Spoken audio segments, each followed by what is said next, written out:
bukan bicara tentang uang atau material saja, tapi juga kepuasan batin. Makanya di sini saya lebih suka pakai kata berhasil, keberhasilan, daripada pakai kata sukses. Karena kesuksesan tuh maknanya lebih pada punya banyak uang, terus punya aset di mana-mana.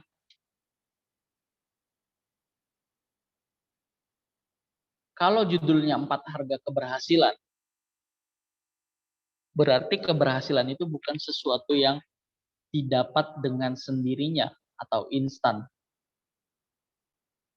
Ya ada juga sih beberapa yang terlahir dari keluarga orang mampu atau orang kaya.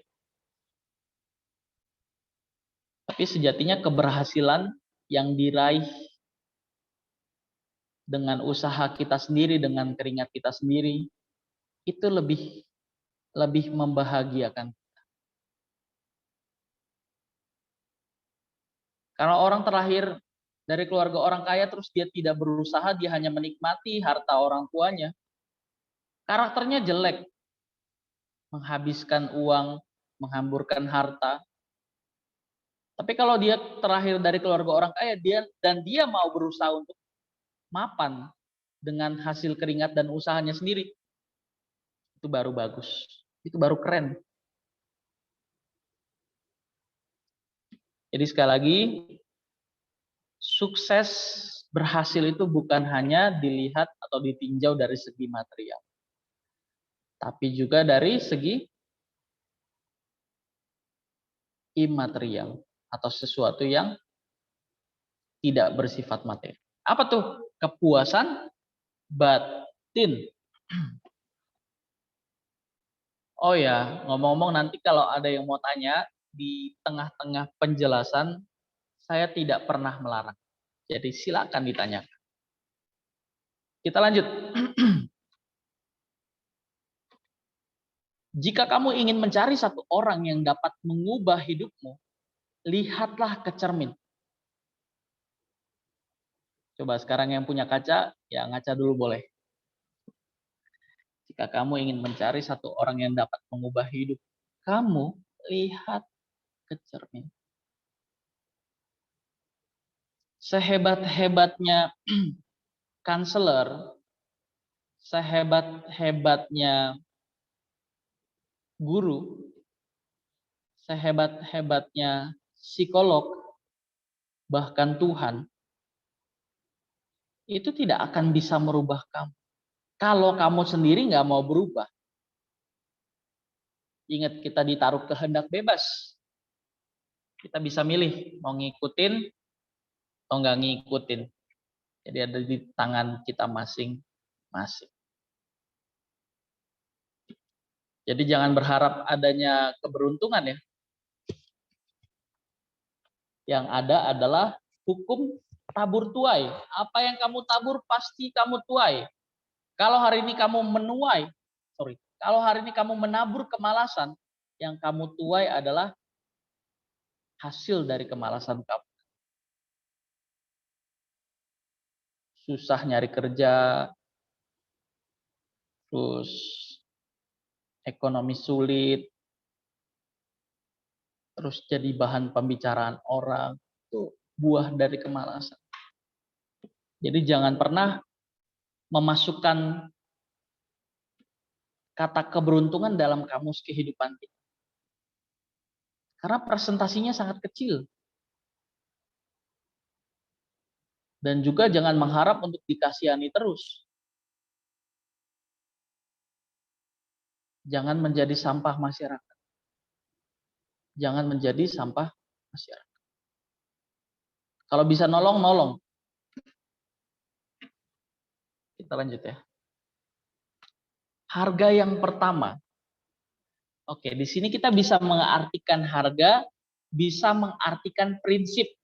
Jadi kalau dikatakan 4 harga keberhasilan, bisa juga diartikan harga, bisa juga diartikan prinsip. 4 prinsip keberhasilan. Oke. Prinsip atau harga yang pertama. 1. When you have time, prepare for the best. Apa tuh artinya? Artinya dilarang merokok. Bukan ya? Artinya apa? When you have time, prepare for the best. Apa tuh artinya? Ketika kamu punya waktu, memiliki persiapkanlah waktu yang terbaik. yes, Persiapkanlah yang terbaik. ketika kamu memiliki waktu, persiapkanlah yang terbaik. Kamu punya duit 5 miliar, kamu mau beli 1 menit waktu hidup kamu, itu nggak akan bisa. Jadi waktu itu bukan uang. Kan kadang orang suka bilang ya, time is money. Waktu bukan hanya sekedar uang. Uang tidak bisa membeli waktu. Time is grace. Waktu adalah anugerah. Anugerah artinya pemberian cuma. When you have time, prepare for the best. Ketika Anda mempunyai waktu, persiapkanlah yang terbaik. You can be the best because you always ready. Kamu dapat menjadi yang terbaik karena kamu selalu siap. Kenapa kamu selalu siap? Karena kita selalu mempersiapkan. Kalau ada waktu, persiapkanlah sebaik-baiknya. Banyak orang ketika mempunyai waktu hanya menyia-nyiakan waktunya untuk refreshing, bersenang-senang, berhura-hura, main medsos seharian, main game seharian.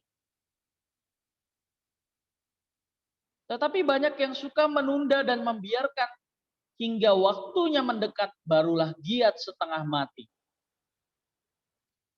Ya nggak? Biasanya kalau udah mau PAS, aduh masih sebulan lagi, nyantai dulu lah. Udah seminggu, masih ada seminggu, nyantai dulu lah. Ntar H-1 baru kayak ikan jatuh ke darat. Baru usaha setengah mati. Baru giat setengah mati. Tuhan itu adil, ingat ya. Kalau orang cuma berusaha seadanya terus malas-malasan, ya yang dia tua ya segitu. Mana ada ceritanya orang malas terus dia sukses ke depannya. Nggak ada. Tentu orang yang suka menunda dan membiarkan hingga waktunya mendekat barulah giat setengah mati, hasilnya tidak selalu lebih baik dari mereka yang latihan secara rutin. Prinsip ini sungguh berlaku untuk olahraga, seni, bisnis, dan banyak bidang lain dalam kehidupan ini. Jadi kalau kita punya banyak waktu, bukan berarti kita punya banyak waktu untuk nyantai, bukan.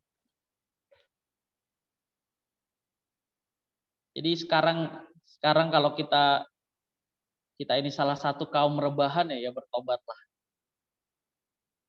Kita punya banyak waktu bukan untuk bersenang-senang saja, bukan berarti nggak boleh senang-senang, boleh. Ada peribahasa yang mengatakan berakit-rakit ke hulu, berenang-renang ke tepian. Bersakit-sakit dahulu, bersenang-senang kemudian.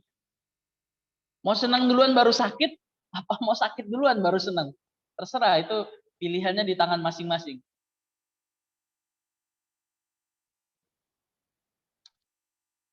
Ada seorang pepatah mengatakan, if you fail to plan, you plan to fail. Artinya apa tuh? Kalau kita gagal merencanakan, maka kita sedang merencanakan untuk gagal. Nah loh, penyesalan itu selalu di akhir. Penyesalan itu selalu di akhir. Jadi nanti kalau misalnya kita nggak sungguh-sungguh hari ini mempersiapkan, ya jangan nangis nanti kalau masa depannya suram. Lihat gambar ini, tahu nggak arti gambar ini apa?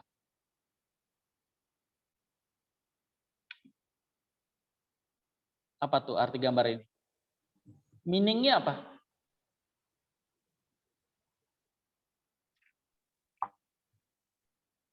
Apa tuh?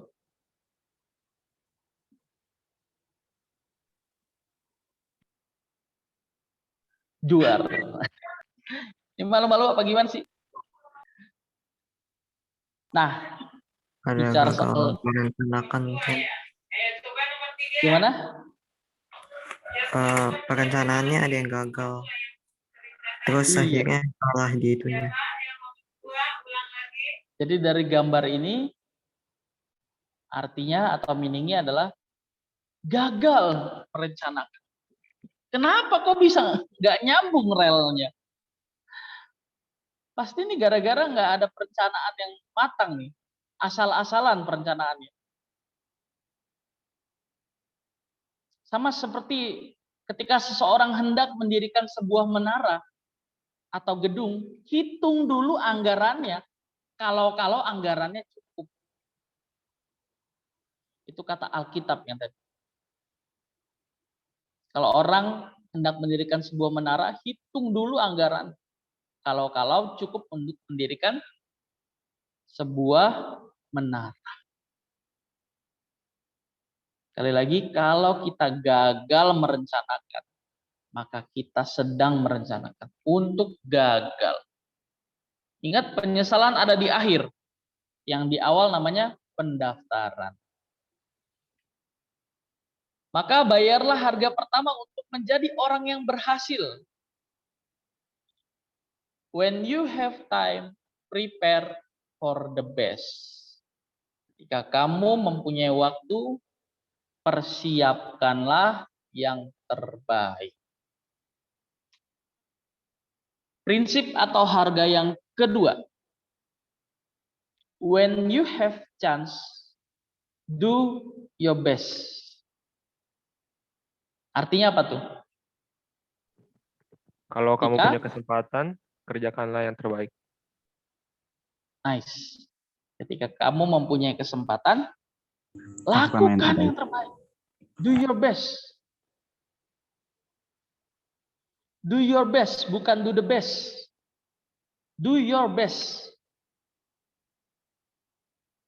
Kalau ada kesempatan, lakukanlah yang terbaik. Banyak orang yang kurang sukses di dalam hidupnya hanya memberi separuh tatkala bayarannya kurang. Banyak orang yang kurang sukses berhitung-hitung kapan ia hanya memberikan separuh atau memberikan sepenuh hati dengan syarat-syarat. Misalnya, kita diminta untuk ikut lomba. Terus bertanyalah kita, itu lombanya ada hadiahnya nggak sih? Hadiahnya apa? Oh nggak ada. Aduh, kalau gitu gue males lah. Biasanya gitu kan. Atau misalnya ada hadiahnya tapi hadiahnya kecil. Udahlah, nggak usah terlalu serius lah. Nah ini kan namanya memberikan sepenuh hati dengan syarat-syarat tertentu. Tetapi seorang pemenang yang sejati, yang sukses, tidak pernah berhitung-hitung ketika ia harus tampil memberikan jasa dan kemampuannya sebagai seorang pemenang. Ia akan memberikan yang terbaik. Kalau misalnya kita ikut lomba, terus kita melakukan yang terbaik, walaupun gak ada hadiahnya, nanti orang akan lihat, wih, ternyata jago juga ya. Misalnya, Agnes jago juga gambarnya ya. Orang bakalan lihat tuh.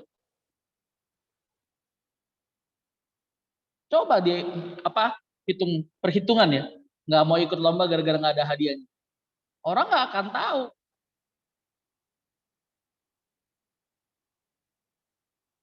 Kemarin kita udah belajar tentang kepemimpinan. Fondasi kepemimpinan itu karakter, bukan skill. Kalau orang menjadikan skillnya sebagai fondasi, dia mungkin cepat naik, tapi juga cepat turun. Orang bakalan kagum, wih hebat ya. Tapi kalau karakternya jelek, perhitungan, kerja setengah hati kalau syaratnya ada syarat-syarat yang nggak terpenuhi, orang juga males.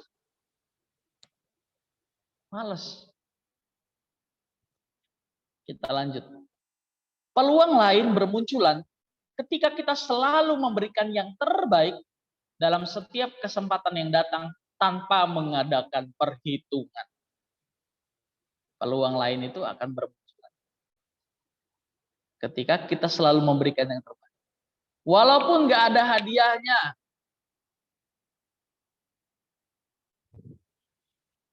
walaupun tidak memenuhi syarat-syarat tertentu, itu tidak mempengaruhi kita untuk memberikan yang terbaik. When you have chance, do your best. Ketika Anda mempunyai kesempatan, lakukanlah yang terbaik. Yang mahal itu kesempatan. Kesempatan yang sama itu nggak terjadi 2 kali. Kesempatan yang sama tidak terjadi 2 kali. Kok bisa nggak terjadi 2 kali? Ya tadi, jangan memasukkan kata fortune, keberuntungan ke dalam kamus kita. Kalau nggak terjadinya kita ngarepin keberuntungan terus. Emang ada orang yang selalu beruntung dalam hidupnya? Nggak ada. Jadi berusahalah untuk rasional sedikit. Kita lanjut. Nah ini dia yang tadi kita bahas di awal. Sukses itu ukurannya bukan punya materi banyak, bukan. Tapi juga soal kepuasan batin. Harga atau prinsip yang ketiga adalah get an inner feeling that you have done your best. Artinya apa tuh? Nah itu udah ada artinya di slide ya. Dapatkan perasaan batin bahwa Anda telah melakukan yang terbaik. Makanya tadi di poin kedua tuh saya bilang, do your best, not do the best. Your best. Your best. Banyak orang yang bergantung pada orang lain untuk menilai kesuksesannya. Banyak orang baru merasa berhasil atau sukses kalau ada tepuk tangan. Banyak orang merasa sukses kalau ada pujian, kalau ada penghargaan. Nah ini. Kalau kita kalah bertanding, kita nggak dapat penghargaan, nggak dapat pujian. Tapi kalau kita sudah melakukan yang terbaik dan kita puas, kita punya rasa puas karena kita telah melakukan yang terbaik, itu lebih dari seorang pemenang loh. Itu lebih dari seorang pemenang. Daripada orang yang menang tapi dia masih nggak puas. Aduh, harusnya tadi gue bisa lebih dari itu ya. Nah itu, nggak puas.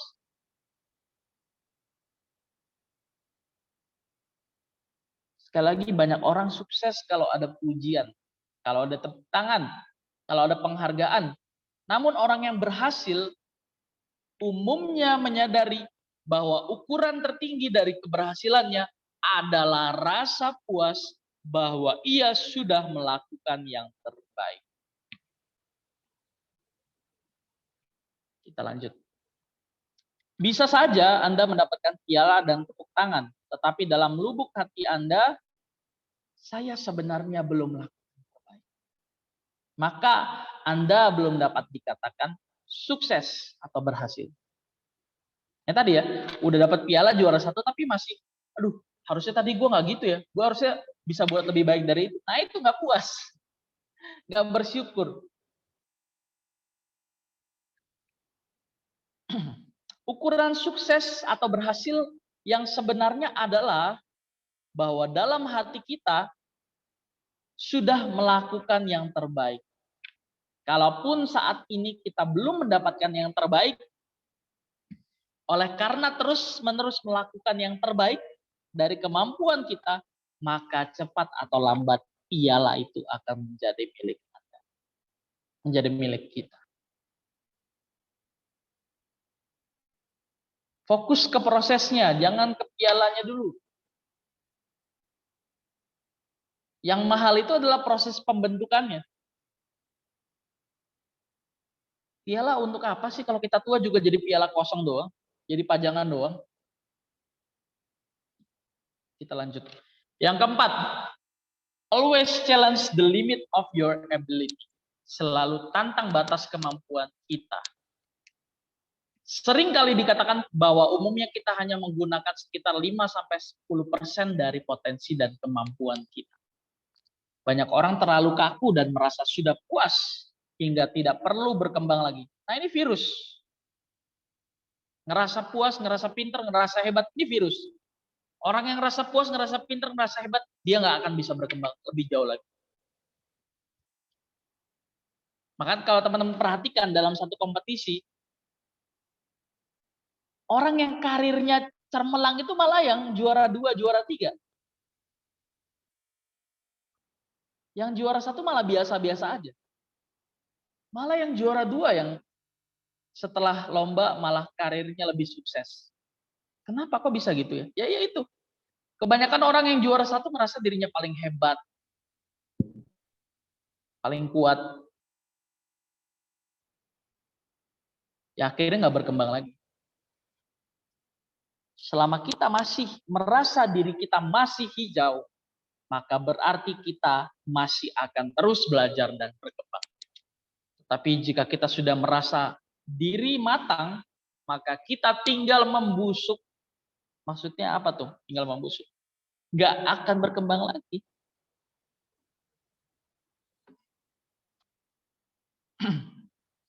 Menantang kemampuan pertama-tama berarti mau belajar hal-hal baru dalam kehidupan kita. Menantang kemampuan berarti mengambil resiko mengatasi keterbatasan dan cacat yang kita miliki. Sebab tantangan dan resiko kehidupan kita pun sebenarnya banyak memberikan pelajaran penting dalam membuat kita sadar bahwa ternyata kita memiliki potensi atau kemampuan jauh lebih banyak daripada yang mampu kita sadari. Masalahnya adalah apakah kita berani untuk menantang kemampuan kita setiap waktu. Jadi ingatlah keempat harga atau 4 prinsip kesuksesan atau keberhasilan. Yang pertama apa? When you have time, prepare for the best. Yang kedua, when you have chance, Do your best. do your best. Yang ketiga coba. Yang ketiga agak panjang. Get an inner feeling that you have done the best. Nice. Get an inner feeling that you have done your best. Dapatkan perasaan batin bahwa kita telah melakukan yang terbaik. Yang terakhir, always challenge Challenge the limit of your ability. Selalu tantang batas kemampuan.